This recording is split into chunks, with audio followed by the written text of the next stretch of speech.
नमस्कार, मैं हूं आपके साथ शिप्रा झा और आप देख रहे हैं न्यूज़ 18 बिहार झारखंड का डिजिटल प्लेटफॉर्म। विदेश मंत्रालय MEA ने व्हाइट हाउस के व्यापार सलाहकार पीटर नवारो के हालिया बयानों को गलत और भ्रामक बताते हुए कड़ी निंदा की है। विदेश मंत्रालय के प्रवक्ता रणधीर जायसवाल ने एक प्रेस कॉन्फ्रेंस को संबोधित करते हुए कहा कि हमने पीटर नवारो द्वारा दिए गए गलत और भ्रामक बयान देखे हैं और हम उन्हें खारिज करते हैं। इससे पहले अमेरिकी राष्ट्रपति डोनाल्ड ट्रंप के 50% टैरिफ का बचाव करते हुए पीटर नवारो ने विवादित आरोप लगाया था कि ब्राह्मण भारतीय लोगों की कीमत पर मुनाफाखोरी कर रहे हैं।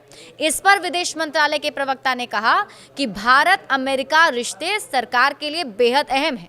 रणधीर जायसवाल ने प्रेस वार्ता में कहा कि भारत अमेरिका संबंध बेहद अहम है। ये व्यापक वैश्विक रणनीतिक साझेदारी, साझा हितों, लोकतांत्रिक मूल्यों और मजबूत जन जन रिश्तों पर आधारित है। उन्होंने कहा कि चुनौतियों और बदलाव के बावजूद ये साझेदारी मजबूत रही और दोनों देश ठोस द्विपक्षीय एजेंडे को आगे बढ़ा रहे हैं। उन्होंने आगे कहा कि हमें उम्मीद है कि आपसी सम्मान और साझा हितों के आधार पर यह रिश्ता आगे बढ़ता रहेगा।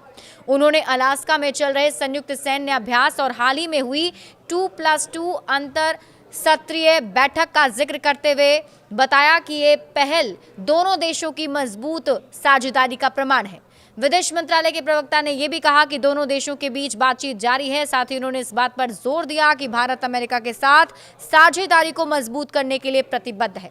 क्या कहा था पीटर नवारो ने, आपको बताते हैं। बता दें कि पीटर नवारो ने भारत की रूस से तेल खरीद को लेकर कड़ी आलोचना की और ये कहा कि इससे यूक्रेन युद्ध को अप्रत्यक्ष रूप से बढ़ावा मिल रहा है। उनका आरोप है कि भारत रूसी तेल को यूरोप, अफ्रीका और एशिया में ऊंचे दामों पर बेचकर बड़ा मुनाफा कमा रहा है। इतना ही नहीं, अमेरिकी टैरिफ लगाए जाने के कुछ ही घंटे के बाद नवारो ने रूस यूक्रेन संघर्ष को लेकर भी विवादास्पद रूप से मोदी का युद्ध कहा था। ट्रंप के सलाहकार ने क्या आरोप लगाए, ये भी जानिए। इससे पहले फॉक्स न्यूज को दिए गए एक साक्षात्कार में भारत द्वारा रूसी तेल खरीद पर टिप्पणी करते हुए नवारो ने यह दावा किया था कि फरवरी 2022 में रूस द्वारा यूक्रेन पर आक्रमण से पहले भारत का रूसी कच्चे तेल के साथ बहुत कम जुड़ाव था।